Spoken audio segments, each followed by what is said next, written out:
When a neuron is at rest, the resting membrane potential is negative on the inside of the cell and positive on the outside of the cell. There are 10 times more sodium ions outside the neuron than inside when it is at rest. The positive and negative charges are maintained by the sodium-potassium pump. This pump pushes 3 sodium ions out of the neuron for every 2 potassium ions it brings in. Negative chloride, phosphate, and sulfate ions inside neurons also contribute to the negative charge. Large negatively charged proteins inside the neuron are too large to pass through the cell membrane and therefore stay inside of the neuron. A nerve impulse starts when a stimulus reaches the dendrite, which signals the depolarization of that part of the dendrite. The action potential causes sodium channels to open and sodium ions to flow into the neuron, making that location more positive. This change of charge causes nearby sodium channels to open, letting in more sodium and making the charge of the neuron positive in those areas.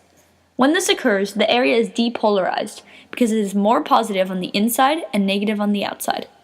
Through this process, the depolarization moves down the membrane. To restore the resting potential, sodium channels close and potassium channels open as the action potential moves down the neuron. As potassium is pumped out of the neuron, it is repolarized, and the inside of the cell becomes negative and the outside becomes positive. In this manner, the action potential continues down the dendrite, through the cell body, and into the axon. The myelin sheaths on the axon block the continuous flow of ions, so the action potential must jump from one node of Ranvier to the next. This is called salutary conduction, and it causes very quick passing of action potential. Once the action potential has traveled down the axon, it arrives in the end bulb.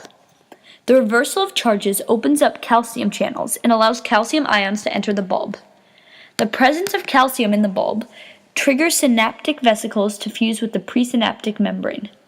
Synaptic vesicles release neurotransmitters into the synapse, and the message that the neuron received in the dendrite is finally conducted to the next cell, which could be another neuron or a muscle cell.